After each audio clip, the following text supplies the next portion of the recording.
حامد، آپ کہتے ہیں کہ ایک دن نواز شریف نے آپ کو، نصرت جاوید کو اور ظفر عباس کو ناشتے پہ بلایا، بڑا اچھا ناشتہ تھا، اور آپ سے کہا کہ آپ روزنامہ پاکستان کی ایڈیٹرشپ چھوڑ دیں.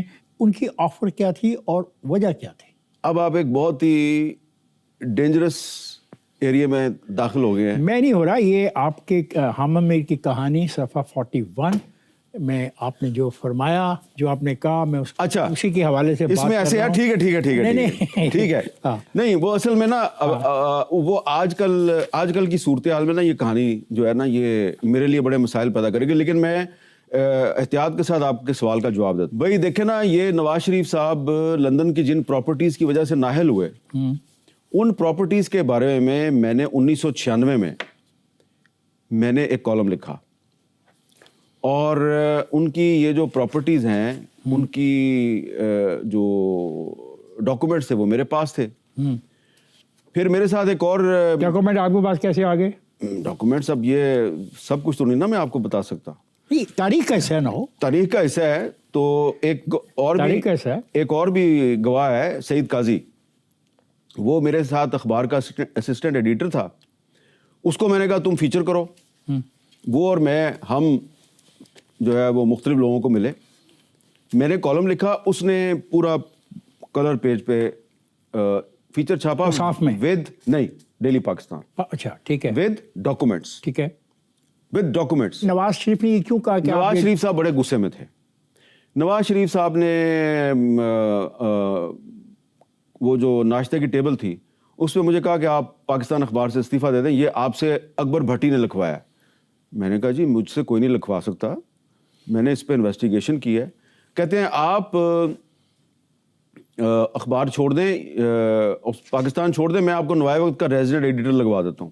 میں نے کہا آپ ایڈیٹروں کی پوسٹنگ ٹرانسفر کرتے ہیں؟ اگلا سوال ہمارا آپ سے یہ ہے کہ بقول آپ کے، میں کبھی نہیں بھولوں گا، نواز شریف نے ہمیں بلایا اور پوچھا دھماکہ کروں یا نہ کروں. مجیب الرحمان شامی نے کہا نہ کرو، مجید نظامی نے کہا دھماکہ کر دو ورنہ تمہارا دھماکہ ہو جائے گا. اب سوال یہ ہے کہ شامی صاحب کہتے ہیں کہ انہوں نے ایسا نہیں کہا، انہوں نے مشروط طور پہ حمایت کی تھی کہ آپ کر دیں دھماکہ، اور سعودی عرب سے بات کر لیں کہ اگر 4 سال کا پیٹرول ہمیں وہ دیتے ہیں بغیر کسی پیسے کے تب کریں گے. حقیقت ہے جو میں نے اس وقت سنا تھا میں نے اسی وقت لکھ دیا تھا. ٹھیک ہے، اور جو مشروط انہوں نے ہو سکتا ہے بات کی ہو، لیکن میں یہ سمجھتا ہوں کہ خود وہاں پہ تھے نہیں. وہ کون؟ آپ نے تو کوٹ کیا، موجود تھا بھائی. آپ تو ان کو بھی کہہ رہے ہو کہ وہ بھی موجود تھے اور انہوں نے اپوز کیا. وہ کہتے ہیں ایسی بات نہیں. کس نے؟ میرے دوست شامی صاحب نے اپوز کیا. ہاں وہ کہتے ہیں ایسا نہیں ہے، میں نے مشروط بات کی. آگے کیا یہ حقیقت ہے کہ مشرف نے 2007 میں ججوں کی بحالی کی تحریک سے میڈیا کی توجہ ہٹانے کے لیے لال مسجد کے معاملے میں میڈیا کو استعمال کیا؟ بالکل صحیح بات ہے، اس کا میں آئی وٹنس ہوں. اس لیے کہ مجھے لال مسجد کے اندر جب سیج ہوئی تھی، گھیرا ڈالا ہوا تھا، تو مجھے اعجاز الحق جو ہے اس نے، وہ اس وقت منسٹر تھا مذہبی امور کا، تو اس نے مجھے کہا یار یہ کوئی ایشو نہیں ہے، یہ جو مسجد کے ساتھ تو کوئی پھڈا نہیں ہے، تو یہ کس نے پھڈا پیدا کیا ہے، تو یہ مسئلہ حل کرائیں. میں نے کہا ہاں مسئلہ حل کرائیں. تو میں اور اعجاز الحق بیک ڈور سے ایک راستہ تھا، ہم اس راستے سے غازی عبدالرشید اور مولانا عبدالعزیز کے پاس چلے گئے. ہم جب انہوں نے کہا کہ ٹھیک ہے کوئی مسئلہ نہیں ہے تو آپ ہمارے پاس آ گئے ہیں، بڑا شکریہ، ہم مسئلہ حل کرنے کی کوشش کرتے ہیں. لیکن جب ہم نکل رہے تھے تو انہوں نے کہا کہ ادھر جو ملیٹنٹس ہیں مسجد کے اندر ہمارا ان سے کوئی تعلق نہیں ہے، یہ تو آپ کے ملیٹنٹس ہیں. آپ سے مراد آپ کے؟ نہیں میرے نہیں، حکومت کے. اچھا، تو یہ تو گن پوائنٹ پہ انہوں نے قبضہ کیا ہوا ہے اور ان کی تو شفٹیں ہیں. تو ہم جب باہر آ رہے تھے تو ایک رائڈر جو ہے وہ باہر دروازے پہ کوئی خط دے کے گیا، اور ایک جو خادم تھا مولانا عبدالعزیز صاحب کا، وہ لے کے آیا. تو وہ جب وہ لیٹر کھولا گیا تو وہ وزارت مذہبی امور کی طرف سے لال مسجد کو نوٹس دیا گیا تھا کہ آپ یہ جگہ خالی کریں، اور منسٹر صاحب ساتھ کھڑے ہیں. اچھا، مطلب اس کا مطلب یہ ہے کہ میڈیا کو استعمال کیا گیا. میڈیا کو اس طرح استعمال کیا گیا کہ پرویز، پھر جب یہ ساری سچویشن کا مجھے پتہ چل گیا، اور پھر جو اس وقت سیکرٹری داخلہ تھے کمال شاہ صاحب، انہوں نے مجھے پوری سچویشن بتائی. وہ کہتے ہیں جی کہ یہ جو ملیٹنٹس ہیں ادھر لال مسجد کے, ان کو ہم نے پکڑا ہے اور ان سے اسلحہ برآمد کیا ہے, پکڑ کے ہم نے ان کو تھانے میں بند کر دیا ہے. ہمیں فون آتا ہے ایک ادارے کا, ان کو چھوڑ دو. ہم ان کو چھوڑتے ہیں, وہ پھر جا کے لال مسجد میں بیٹھ جاتے ہیں. اب جناب میں نے یہی بات آرمی ہاؤس میں 10 صحافیوں کی موجودگی میں نے پرویز مشرف کو سنا دی کہ آپ ڈبل گیم کر رہے ہیں ہمارے ساتھ. وہ غصے میں آ گیا. اس نے کہا بھائی کمال شاہ سے بات کراؤ, کمال شاہ سے بات کراؤ. تو وہ جنرل حامد جاوید صاحب جو ہیں انہوں نے کمال شاہ سے بات کی. کمال شاہ نے کنفرم کر دی, میں نے کنفرم کر دی. مشرف صاحب جھاگ کی طرح بیٹھ گئے. اور اس کے بعد پھر چودھری شجاعت صاحب نے نیگوسیشن شروع کی. نیگوشیشنز کامیاب ہو گئیں, اس کے باوجود آپریشن ہو گیا. آپ نے دیکھا کہ مجھ سمیت بہت سے اہل صحافت نے ججوں کی بحالی کو اپنی زندگی اور موت کا مسئلہ بنا رکھا تھا. عامر صاحب, جس تحریک کو آپ نے اپنی زندگی اور موت کا مسئلہ بنا رکھا تھا, اسے حاصل کیا ہوا؟ کہا جاتا ہے یہ تو ایک جنرل کی دوسرے جنرل کے خلاف ایک جنگ تھی. دیکھیں, اس لائرز موومنٹ کے دوران آصف زرداری صاحب سے میری بڑی بحث ہوتی تھی, اور یہاں تک کہ وہ پریزیڈنٹ بھی بن گئے.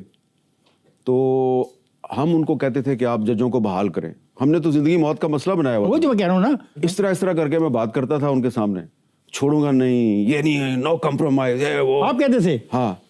تو وہ اب زرداری صاحب مجھے کہتے تھے اچھا یہ بندہ جو ہے افتخار چودھری تیرا ہیرو, یہ ریٹائرمنٹ کے بعد جب پارٹی بنائے گا تو پارٹی میں شامل ہوگا. میں نے کہا یہ میرا ہیرو بالکل پارٹی نہیں بنائے گا, وہ رول آف لا کی جنگ لڑ رہا ہے. اس نے کہا اس کی پارٹی کا نام ہوگا جسٹس پارٹی.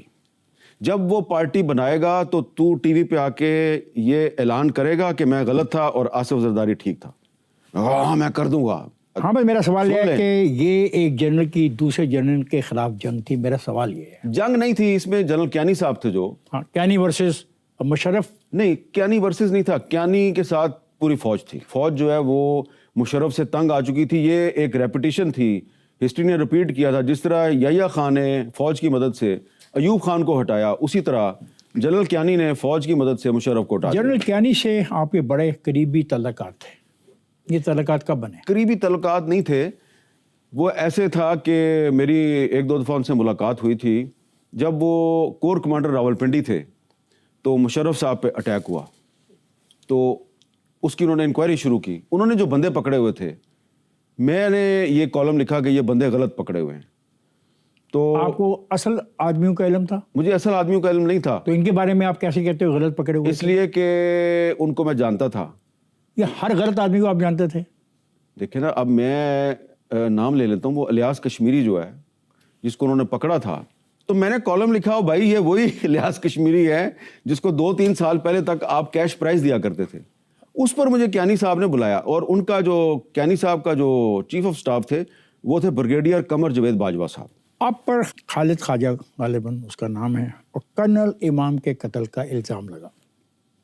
تو آپ نے کہا کہ کئی صحافیوں نے اس موقع کا فائدہ اٹھاتے ہوئے آپ کی کردار کشی کی, مہم میں بڑھ چڑھ کے حصہ لیا. کیا آپ ان صحافیوں کا نام لینا پسند کریں گے؟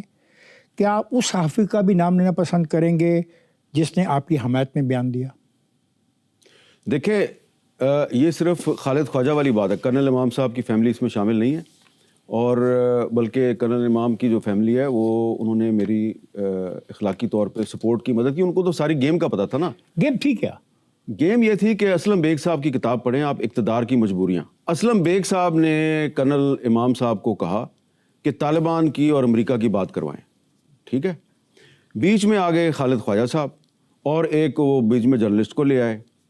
اور مجھے تو خبر ہی کوئی نہیں ہے کہ جناب یہ جا رہے ہیں, کب جا رہے ہیں, کہاں سے آ رہے ہیں. تو انہوں نے جناب کرنل امام صاحب اور خالد خواجہ صاحب, کرنل امام کے بارے میں یہ کہا جاتا ہے نا کہ وہ طالبان کے استاد تھے اور طالبان ان کی بہت عزت کرتے تھے. بالکل کرتے تھے, بالکل کرتے تھے. وہ ہرات میں کونسلیٹ جنرل تھے جب, تو بالکل طالبان ان کی عزت کرتے تھے.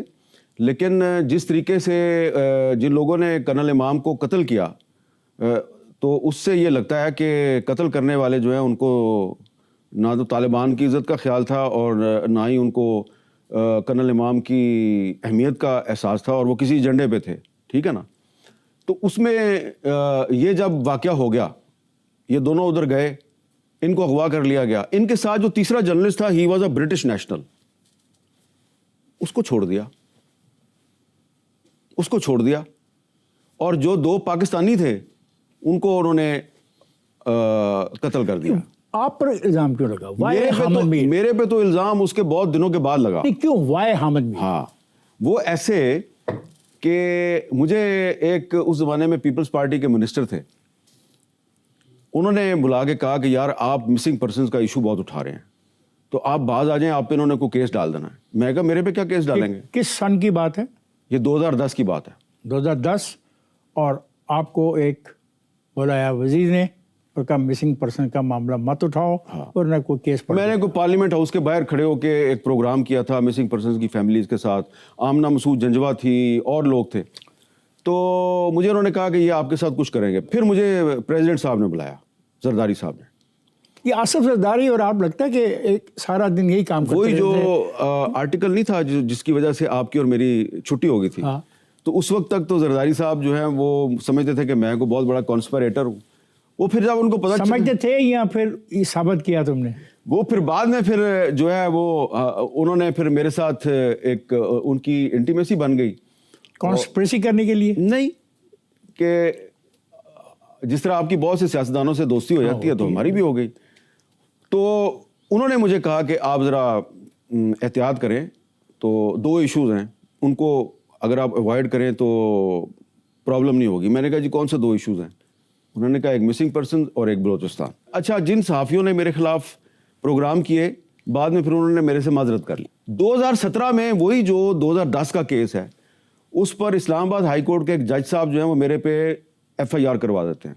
کون جج صاحب؟ جسٹس محسن اختر کیانی. ٹھیک ہے, کیوں دشمنی ذاتی کوئی تمہاری؟ مجھے نہیں پتا, لیکن کیانی ایک جنرل کیانی تمہارا دوست ہے اور ایک جج کیانی تمہارے پہ پرچہ کروا دیتا ہے. اب اس میں انٹرسٹنگ بات یہ تھی کہ پرچہ درج ہوا تھانہ رمنا میں. تھانہ رمنا جو ہے وہ 2010 میں جب وقوع ہوا شمالی وزیرستان میں, تو تھانہ رمنا تھا ہی نہیں.